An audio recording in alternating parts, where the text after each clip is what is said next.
You ever hear something so unexpected it freezes you for a second?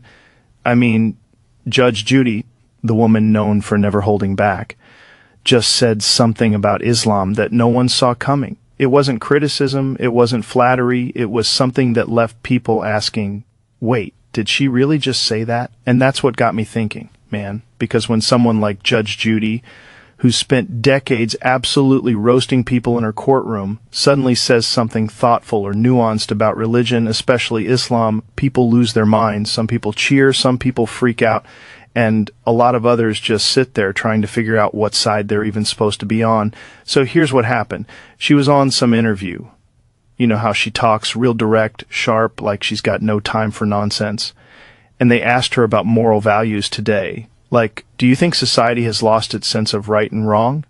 And she goes, well, if you look around the world, you see some communities still holding on to discipline, family values, modesty, and respect. The Islamic community, despite all the stereotypes, seems to maintain those traditions stronger than most. That's it. That's what she said. No politics, no preaching, no drama, but boom. That one line hit the internet like a grenade, and I get it. Because we live in this weird time where if you say anything remotely a positivist about Islam, it becomes controversial, aimed to be doing something right. But in today's culture, that's almost like a radical act, to just acknowledge as something positive without twisting it into some political talking point. And that's what makes me curious. Why do we react that way? Why does it bother people when someone acknowledges that Muslims, or any religious group really, might be doing something that works? Maybe it's because it challenges the West's sense of superiority. For so long, the Western mindset's been like, we're the advanced ones, modern, free, rational. And then you look at these Muslim families and they've got strong communities, lower crime rates, less addiction, kids who actually respect their parents. And it's like, wait, how? It kind of flips the script.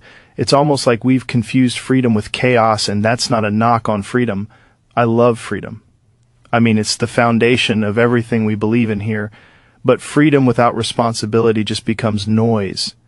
And that's what a lot of Western culture has turned into, noise. Everyone talking, no one listening, no values grounding anything. Meanwhile, Islam, at least in its pure form, is all about structure, discipline, purpose. You wake up and you pray. You fast, you give to charity, you respect your elders, you don't drink or mess around recklessly. That's not oppression, that's structure. It gives life meaning.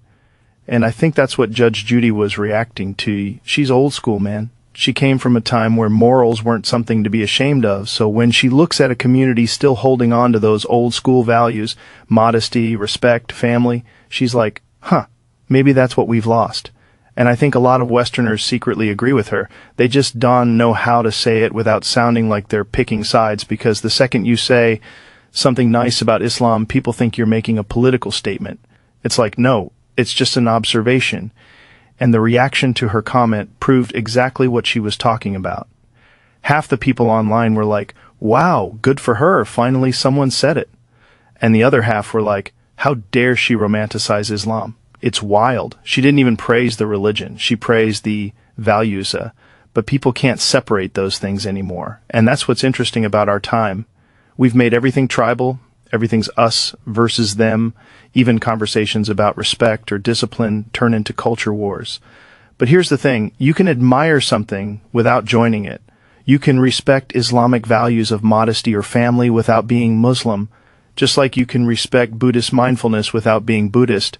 It's not about conversion, it's about awareness, and that's the beauty of having open conversations like this, because once you take away the politics and just look at people as people, you start seeing common ground. You realize everyone's trying to find meaning, purpose, and peace. They just use different maps to get there.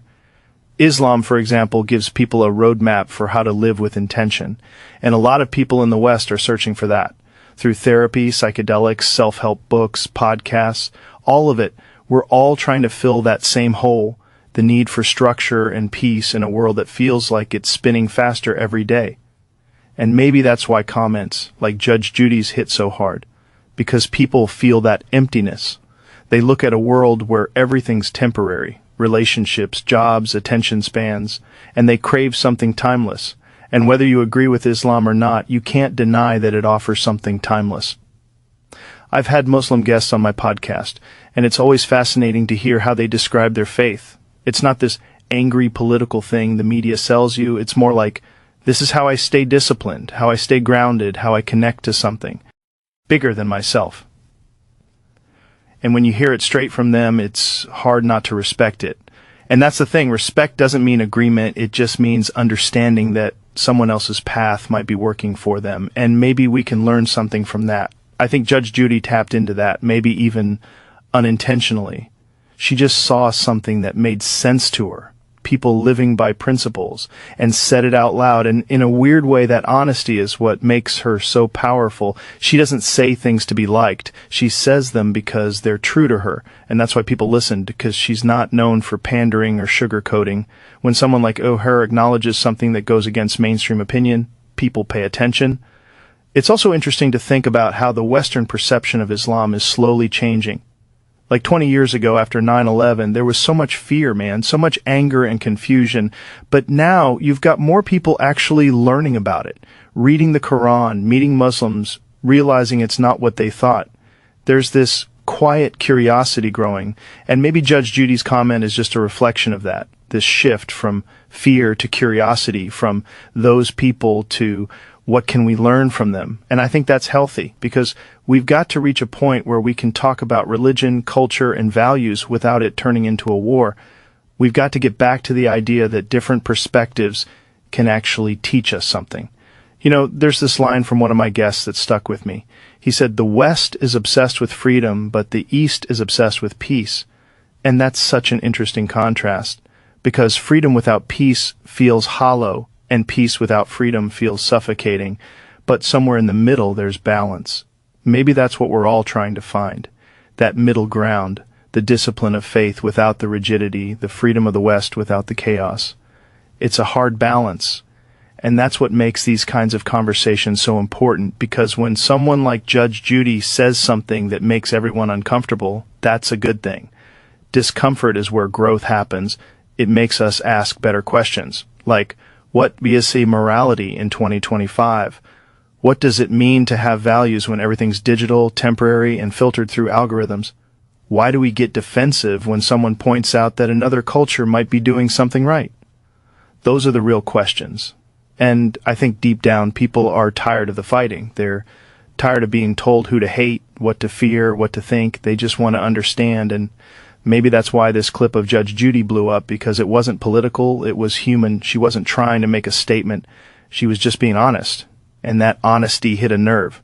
So yeah, maybe that's what we need more of. Not speeches, not outrage, not cancel culture.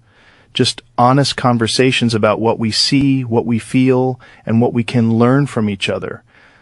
Because at the end of the day, whether you're Muslim, Christian, atheist, or whatever, we're all trying to figure out the same thing, how to live a good life. And if someone like Judge Judy can look at Islam and say, they seem to be doing something right, maybe that's not something to argue about. Maybe it's something to think about, because sometimes, man, the truth doesn't come from the people you expect. Sometimes it comes from a judge on daytime TV who just calls it like she sees it. And maybe that's exactly why it matters.